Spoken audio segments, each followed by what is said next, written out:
आओ उलमा से पूछ ले। अज़ीज़ो दोस्तों बुज़ुर्गो, जीअं जो तव्हांजे इल्म में आहे, असां क़ुरान और सुन्नत जी रोशनी में नमाज़ जा मसाइल बयानु करे रहिया आहियूं ऐं गुज़िश्ता जुमा क़िरात जे हवाले सां मसाइल बयानु करे रहिया हुआसीं। त मां गुज़िश्ता जुमा इन ॻाल्हि खे बयानु कयमि त नमाज़ जे अंदरि क़िरात जेकी आहे न, इहा मुतलक़न फ़र्ज़ु आहे। यानी नमाज़ में कुझु न कुझु क़ुरान पाक पढ़णु इहो फ़र्ज़ु आहे। ऐं सूरतुल फ़ातिहा ऐं इन सां गॾु हिकु ॿी नंढी सूरत पढ़णु या वॾी सूरत पढ़णु या 3 आयतूं पढ़णु या हिकु आयत जेकी 3 आयतनि जे बराबरि हुजे पढ़णु, इहो वाजिबु आहे। सूरत फ़ातिहा बि वाजिबु आहे ऐं अलहदा क़िरात करणु, सूरत पढ़णु, इहा बि वाजिबु आहे। ऐं इहो मां गुज़िश्ता जुमा इन ॻाल्हि खे बयानु कयमि त इहो हुकुम नमाज़ जेकी फ़र्ज़ु आहे उनजी पहिरियुनि 2 रकातनि जो हुकुम आहे। ईअं ई जेकॾहिं सुन्नत पढ़ूं था त सुन्नत जी हर रकात जो हुकुम आहे। यानी सुन्नत मुअक्कदा पढ़ूं था या सुन्नत ग़ैर मुअक्कदा पढ़ूं था या नफ़िल पढ़ूं था या वाजिब पढ़ूं था, उन्हनि जी हर रकात में क़िरात करणु फ़र्ज़ु आहे। सूरतुल फ़ातिहा ऐं ॿी सूरत मिलाइणु इहो वाजिबु आहे। सूरत फ़ातिहा बि वाजिबु आहे ऐं ॿी सूरत मिलाइण बि वाजिबु आहे। ऐं जेके फ़र्ज़ हूंदा आहिनि, फ़र्ज़ जी जेकी पहिरियूं 2 रकातूं आहिनि, इन में त क़िरात फ़र्ज़ु आहे। यानी जीअं फजर जा था पढ़ूं 2 रकातूं हूंदियूं आहिनि, इन जी 2 रकातनि में अलहम्द शरीफ़ बि पढ़णु वाजिबु आहे ऐं ॿी सूरत मिलाइण बि वाजिबु आहे। अहिड़े तरीक़े सां ज़ोहर आहे, उन जी पहिरीं 2 रकातनि में 4 रकात जेके फ़र्ज़ु पढ़ंदा आहियूं ज़ोहर जा, चाहे इमाम आहे चाहे अकेलो नमाज़ पढ़ी रहियो आहे, त पहिरीं जेकियूं 2 रकातूं आहिनि इन में क़िरात करणु फ़र्ज़ु आहे ऐं सूरतुल फ़ातिहा ऐं ॿी सूरत मिलाइणु वाजिबु आहे। बाक़ी 3 जेकी 4थी रकात असां फ़र्ज़नि जूं पढ़ंदा आहियूं न, इन में क़िरात करणु मुस्तहब आहे। ऐं इन ते असां गुज़िश्ता जुमा बयानु करे रहिया हुआसीं जो नबी पाक सल्लल्लाहु तआला अलैहि वसल्लम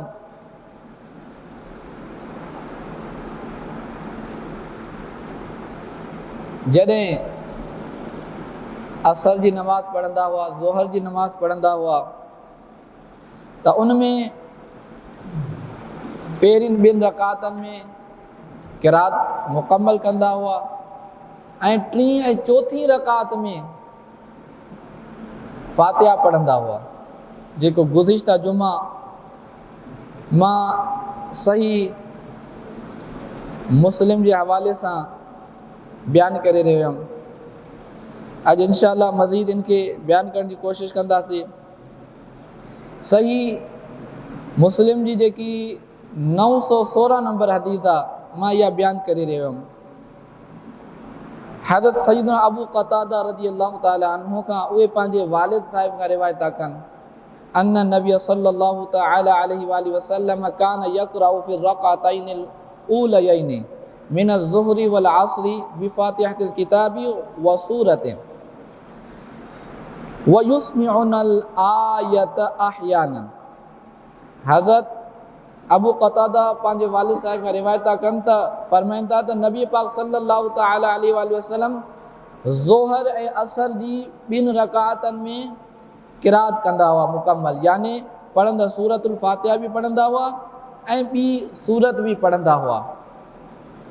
व युस्मिउनल आयत अहयानन, ऐं कॾहिं कॾहिं असांखे ॿुधाईंदा हुआ, तालीम ॾियण जे लाइ आयत वॾे आवाज़ सां पढ़ंदा हुआ। यानी ज़ोहर ऐं असर जी नमाज़ में हाणे त इहो ई हुकुम आहे, इमाम आहिस्ता पढ़ंदो, क़िरात कंदो, ठीक आहे न। लेकिन महबूब अलैहिस्सलाम कॾहिं कॾहिं तालीम ॾियण जे लाइ वॾे आवाज़ सां क़िरात कंदा हुआ ज़ोहर ऐं असर में।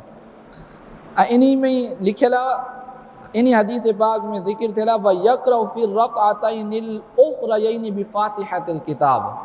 त नबी पाक सल्लल्लाहु तआला अलैहि वसल्लम ज़ोहर या असर जा जेके फ़र्ज़ पढ़ंदा हुआ उन जी टी ऐं चौथी रकात में फ़क़ति सूरतुल फ़ातिहा पढ़ंदा हुआ। त इन मां मालूम थियो त फ़र्ज़ जी पहिरीं ऐं ॿी रकात में क़िरात आहे, यानी मुकम्मल क़िरात सूरतुल फ़ातिहा बि आहे ऐं ॿी सूरत, ऐं टी ऐं चौथी में सिर्फ़ु अलहम्द पढ़णु मुस्तहब आहे। ईअं ई मुसन्नफ़ अब्दुल रज़ाक़ में मज़ीद इन ते अहादीसूं ज़िक्र थियल आहिनि इन हवाले सां। मुसन्नफ़ अब्दुल रज़ाक़ में 2656 नंबर हदीस पाक आहे। इन में हज़रत सैयदना अबू राफ़े हज़रत सैयदना अलीउल मुर्तज़ा शेर ख़ुदा रज़ी अल्लाह ताला अन्हु जो अमल बयान था कनि। फरमाइनि था अन अब्दुल्लाह इब्न अबी राफ़े, अब्दुल्लाह बिन अबू राफ़े खां रिवायत क़ाल काना यानी अलियन यक़रउ फ़िल ऊलयैनि मिन अज़्ज़ुहरि वल अस्रि बि उम्मिल क़ुरानी व सूरतिन। हज़रत अमीरुल मोमिनीन अलीउल मुर्तज़ा शेर ख़ुदा करमल्लाहु तआला वजहुल करीम ज़ोहर ऐं असर जूं जेकी पहिरियों 2 रकातूं हूंदियूं हुयूं उन में उम्मुल क़ुरान यानी सूरतुल फ़ातिहा बि पढ़ंदा हुआ ऐं ॿी सूरत बि मिलाईंदा हुआ। वला यक़रउ फ़िल उख़रयैनि, ऐं मौलाए काइनात हज़रत अलीउल मुर्तज़ा शेर ख़ुदा टी ऐं चौथी रकात में कुछ भी क़िरात न कंदा हुआ। एक कौल इहो यादि रखिजो, इन मां मालूम तो थिए त टी ऐं चौथी रकात फ़र्ज़नि जी में क़िरात मुस्तहब आहे, जेको इमाम आज़म अबू हनीफ़ा कौल कयो सभिनी अक़वाल अहादीस के साम्हूं रखी करे। ईअं ई इमाम ज़ोहरी मुसन्नफ़ अब्दुल रज़ाक़ में हज़रत जाबिर बिन अब्दुल्लाह जो अमल बयान था कनि। क़ाल ज़ुहरियु, हज़रत इमाम ज़ुहरी फरमाइनि था वकान जाबिर इब्न अब्दिल्लाह यक़रउ फ़ी रक़अतैनिल ऊलयैनि मिन अज़्ज़ुहरि वल अस्रि बि उम्मिल क़ुरान व सूरतिन व फ़िल उख़रयैनि बि उम्मिल क़ुरान। हज़रत जाबिर बिन अब्दुल्लाह फरमाइनि था त हज़रत जाबिर बिन अब्दुल्लाह जो अमल इमाम ज़ोहरी बयान फरमाइनि था त उहे असर जी जेके फ़राइज़ हूंदा आहिनि जो पहिरीं ऐं ॿी रकात में सूरतुल फ़ातिहा बि पढ़ंदा हुआ ऐं ॿी रकात बि ॿी सूरत बि पढ़ंदा हुआ, ऐं आख़िरी जेके 2 रकात हूंदियूं टी ऐं चौथी में सिर्फ़ु उम्मुल क़ुरान पढ़ंदा हुआ, यानी सूरतुल फ़ातिहा पढ़ंदा हुआ। ईअं अगली हदीस आहे मुसन्नफ़ अब्दुल रज़ाक़ जी 2657 नंबर हदीस अन अलीजिन हज़रत मौलाए कायनात जो ही अमल बयान थियल आहे। क़ाल काना यक़रउ फ़िल काना ला यक़रउ फ़िल आख़िरतैनि व युसम्मीहा सुबहतैन। इनमें ही अल्फाज मज़ीद आहिनि त मौलाए कायनात मौला अली मुश्किल कुशा शेर ख़ुदा रज़ी अल्लाह ताला अन्हु पहिरीं 2 रकातनि में त क़िरात कंदा हुआ, टी ऐं चौथी में जेके आख़िरी 2 रकात हूंदियूं उनमें क़िरात न कंदा हुआ, ऐं उन जो नालो रखियो हुयो सुबहतैन, यानी उनमें तस्बीहात जो ज़िक्र कंदा हुआ, दुआऊं पढ़ंदा हुआ, उनजो नालो सुबहतैन रखियो वियो। यानी तस्बीह सुबहान अल्लाह जेतिरी मिक़दार भीजी वेंदा हुआ, या किन रिवायतनि में ईंदो त सूरतुल फ़ातिहा बि दुआ जी नियत सां पढ़ंदा हुआ। बहरहाल इन मां इहो मालूम थियो त टी ऐं चौथी रकात जो नालो सुबहतैन यानी तस्बीह पढ़णु दुआ करणु रखियो वियो। ईअं ई अगली हदीस आहे 2658 नंबर, उनमें इमाम इब्राहिम हज़रत अलक़मा जो अमल बयान कनि था त मा क़रा अलक़मतु फ़ी रक़अतैनिल उख़रयैनि हर्फ़न क़त्तु। यानी हज़रत अलक़मा फ़र्ज़ नमाज़ जी टीं चौथीं जेकी रकात हूंदी आहिनि उन में क़ुर जो कुझु हर्फ़ बि तिलावत न कंदा हुआ। त इन मां मालूम थियो हीअ सहाबा किराम आहिनि, आइमा आहिनि, मुफ़स्सिरीन ऐं मुहद्दिसीन जी इल्मी तहक़ीक़ मां बयानु करे रहियो आहियां त हज़रत सैयदना अलक़मा टीं चौथीं रकात में लिखियलु आहे त कुझु बि न पढ़ंदा हुआ, यानी एतिरी देरि ख़ामोश रहंदा हुआ जेतिरो अदना दर्जो क़िरात जो आहे। ईअं ई अगली हदीस आहे 2659 नंबर, उन्हनि में हज़रत इब्राहिम जो क़ौल आहे क़ाल इक़रा फ़िल ऊलयैनि बिफ़ातिहतिल किताबी व सूरतिन व फ़िल उख़रयैनि सब्बिह, यानी फरमाईंदा त पहिरीं ॿिनि रकातनि में यानी फ़र्ज़ जी तव्हां सूरतुल फ़ातिहा बि पढ़ो, ॿी सूरत बि पढ़ो, टीं ऐं चौथीं रकात में सुबहान अल्लाह पढ़ो, यानी सुबहान अल्लाह जेतिरी मिक़दार ख़ामोश रही करे रकात करियो। हीअ मसाइल इन्हनि बुज़ुर्गनि बयानु फ़रमाइनि जंहिंखे इमाम आज़म अबू हनीफ़ा साम्हूं रखे करे पंहिंजो मौक़िफ़ बयानु कयो आहे त फ़र्ज़ जी टीं ऐं चौथीं रकात में क़िरात करणु छा आहे मुस्तहब आहे, फ़र्ज़ या वाजिब, इन तहत ई दलाइल मां बयानु करे रहियो आहियां। ईअं हज़रत सईद बिन जुबैर उहे टीं ऐं चौथीं रकात में फ़ातिहा पढ़ंदा हुआ, सूरतुल फ़ातिहा। मुसन्निफ़ अब्दुल रज़ाक़ जी अगली हदीस हज़रत जाबिर बिन अब्दुल्ला खां कंहिं सवाल कयो, हज़रत उबैदुल्लाह बिन मिक़सम 2661 नंबर हदीस आहे मुसन्निफ़ अब्दुल रज़ाक़ जी। क़ाल हज़रत उबैदुल्लाह बिन मिक़सम फरमाइंदा क़ाल सअलतु जाबिर इब्न अब्दिल्लाह, मां हज़रत सैयदना जाबिर बिन अब्दुल्लाह रज़ियल्लाहु ताला अन्हुमा खां सवाल कयमि अम्मा अना फ़अक़रउ फ़ी रक़अतैनि ऊलयैनि मिन अज़्ज़ुहरि वल अस्रि बिफ़ातिहतिल किताबि व सूरतिन व फ़िल उख़रयैनि बिफ़ातिहतिल किताब। त असां जेको आहे नमाज़ में जेको आहे सूरतुल फ़ातिहा ऐं ॿी सूरत पहिरीं ॿिनि रकातनि में पढ़ंदा आहियूं ऐं टीं ऐं चौथीं में सूरतुल फ़ातिहा सिर्फ़ु पढ़ंदा आहियूं। त उन्हनि चयो बिल्कुलु ठीकु आहे, सही आहे मसइलो। ईअं ई अगली हदीस हज़रत सैयदा उम्मुल आयशा सिद्दीक़ा रज़ियल्लाहु ताला अन्हा जो क़ौल हज़रत ज़कवान बयानु फरमायो त अन आयशा कानत तक़रउ फ़िल उख़रयैनि बिफ़ातिहतिल किताब, उम्मुल मोमिनीन सैयदा आयशा सिद्दीक़ा रज़ियल्लाहु ताला अन्हा टीं ऐं चौथीं रकात में फ़क़त सूरतुल फ़ातिहा पढ़ंदियूं हुयूं। ईअं हज़रत अबू दरदा अगलो जेको क़ौल आहे मुसन्निफ़ अब्दुल रज़ाक़ जो 2664 अन्न अबा दरदाई कान यक़ूल, हज़रत सैयदना अबू दरदा रज़ियल्लाहु ताला अन्हु फरमाइनि था हज़रत ख़ालिद बिन मादान इन्हनि जो अमल बयानु फरमाइनि था, इन्हनि जो क़ौल त ख़ालिद बिन मादान फरमाइनि था त अबू दरदा यूं फरमाईंदा हुआ इक़रा फ़ी रक़अतैनि ऊलयैनि मिन अज़्ज़ुहरि वल अस्रि वल इशाइल आख़िरति फ़ी कुल्लि रक़अतिन बि उम्मिल क़ुरआन व सूरतिन व फ़ी रक़अतिल आख़िरि मिनल मग़रिबि बि उम्मिल क़ुरआन। त ये फरमाइनि था त ज़ोहर ऐं असर ऐं इशा जी जेकी आख़िरी रकातूं आहिनि उनजी हर रकात में ऐं मग़रिब जी टी रकात में आख़िरी रकात में सिर्फ़ु सूरतुल फ़ातिहा पढ़ी वञे। यानी ये हज़रत अबू दरदा फरमाईंदा हुआ फ़र्ज़ जो मसइलो पहिरीं ॿी रकात जो मां मसइलो बयानु करियुमि, पहिरीं ॿी में मुकमल क़िरात हूंदी सूरतुल फ़ातिहा ऐं ॿी टीं ऐं चौथीं जे बारे में हीअ अक़वाल हली रहिया आहिनि त किन रिवायतनि में ईंदो त कुझु बि न पढ़ियो वेंदो हो, किन रिवायतनि में ईंदो फ़क़ति सूरतुल फ़ातिहा पढ़ी वेंदी हुई। त ईअं अबू दरदा फरमाइनि था ज़ोहर असर इशा ऐं मग़रिब आहे इन जी जेकी आख़िरी रकात आहे मग़रिबी हिकिड़ी ऐं ज़ोहर असर इशा जो आख़िरी ॿ रकातूं इन में सिर्फ़ु सूरतुल फ़ातिहा पढ़ी वञे।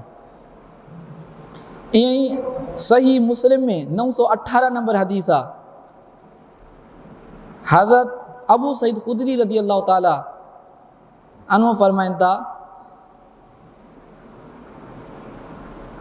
अन्न नबी सल्लल्लाहु तआला अलैहि वसल्लम